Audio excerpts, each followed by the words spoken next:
Em nome do Pai, do Filho e do Espírito Santo. Amém. O Senhor esteja convosco, Ele está no meio de nós. Proclamação do Evangelho de Jesus Cristo segundo Mateus. Glória a vós, Senhor. Naquele tempo, disse Jesus aos seus discípulos: nem todo aquele que diz, Senhor, Senhor, entrará no reino dos céus, mas o que põe em prática a vontade de meu Pai, que está nos céus. Naquele dia, muitos vão me dizer: Senhor, Senhor, não foi em teu nome que profetizamos? Não foi em teu nome que expulsamos demônios? E não foi em teu nome que fizemos muitos milagres? Então eu lhes direi publicamente: jamais vos reconheci.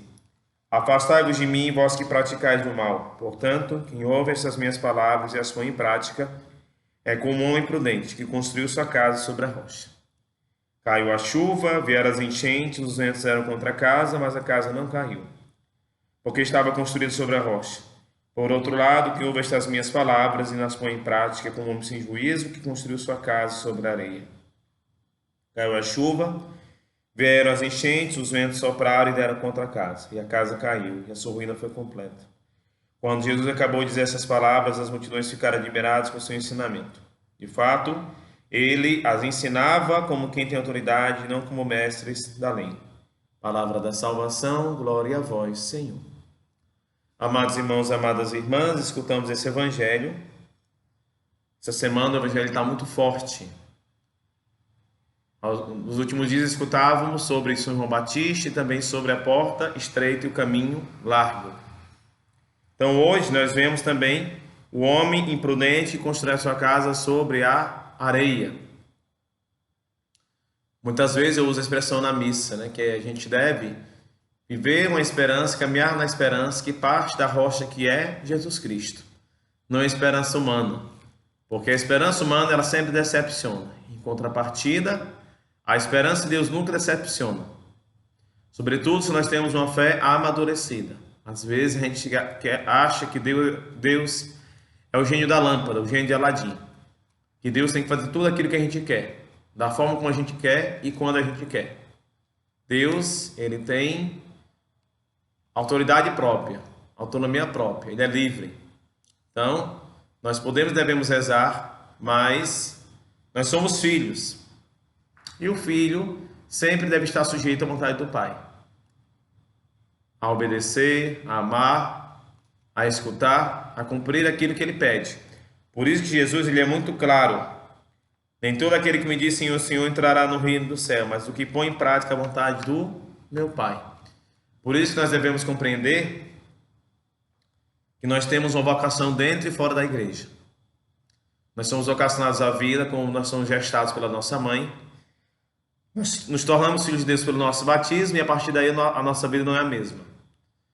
Nós já não somos os mesmos quando nascemos, porque pai e mãe nos oferecem o seu amor, o seu sentimento, a sua história, o seu sangue, a sua herança espiritual e humana.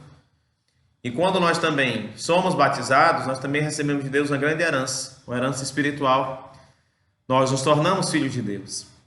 E sendo filho de Deus, nós temos uma missão, uma vocação.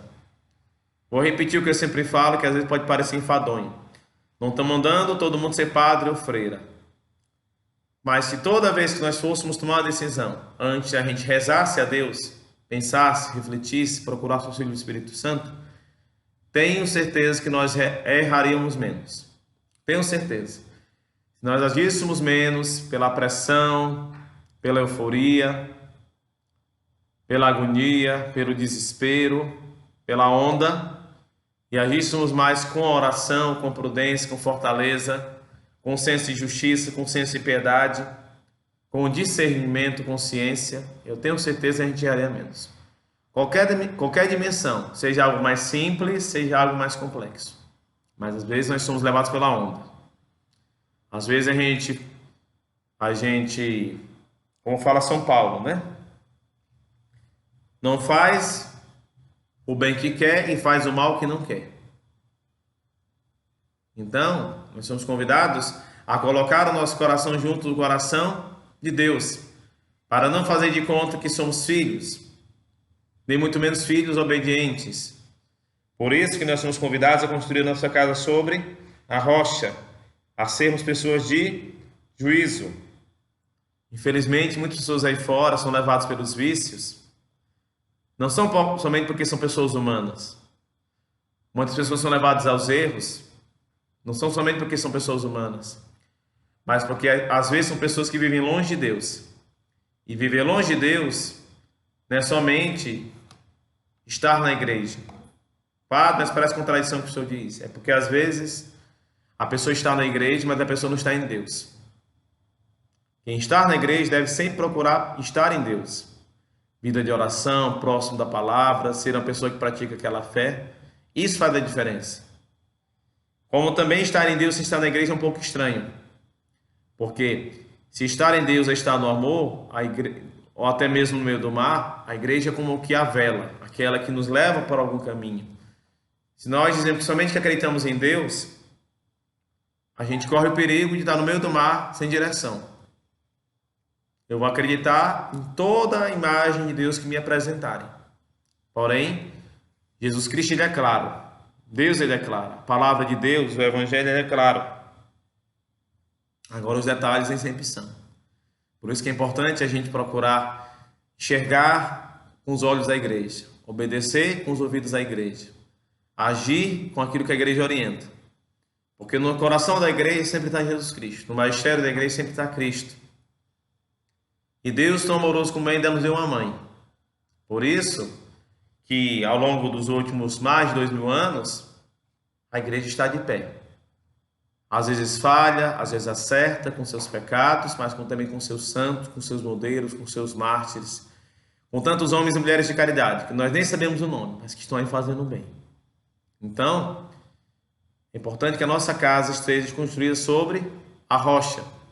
Por que foi que Jó não perdeu a fé? Porque a fé dele estava na rocha. Ele perdeu tudo, menos a fé. Ele perdeu os recursos, o dinheiro, a família, a beleza. Aquilo que ele tinha de mais importante materialmente, ele perdeu. Mas ele não perdeu a fé. E depois Deus concedeu a ele muito mais. Às vezes, na tentação, a primeira coisa que a gente perde é a fé. Porque a nossa fé está na superfície. A nossa fé não está na profundidade. Então vamos tentar colocar nossa fé na profundidade. Por que é que Maria é mãe de Deus e nossa mãe? Porque Maria colocou sua fé na profundidade, no mistério. Ela não colocou sua fé em si. Ela colocou sua fé no Cristo, ela só colocou a sua fé em Deus. Ela colocou sua fé confiando no anúncio do anjo. João Batista, tantos santos e santas, porque eles confiaram no mistério, não foi em si. Então que o Espírito Santo nos ajude a permanecermos firmes na nossa fé. O Senhor esteja convosco, Ele está no meio de nós.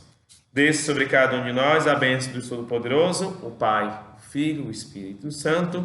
Amém. Nós agradecemos mais uma vez a quem está conosco, a quem nos acompanha, a quem sempre reza conosco, acompanha o nosso Evangelho, reza o nosso ofício, o nosso texto, participa das nossas missas, envia suas intenções.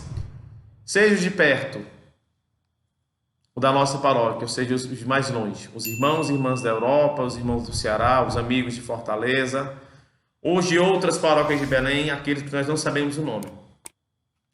E se de repente a gente nunca disse o seu nome, coloque lá e diga: Padre, eu sou de tal cidade, eu acompanho vocês de tal região do Brasil, de tal lugar do mundo. Pode colocar o comentário, seja na missa, no ofício, no texto, né, no Evangelho, coloque, para que a gente uma hora mande o nosso cumprimento, a nossa saudação, a nossa bênção para você.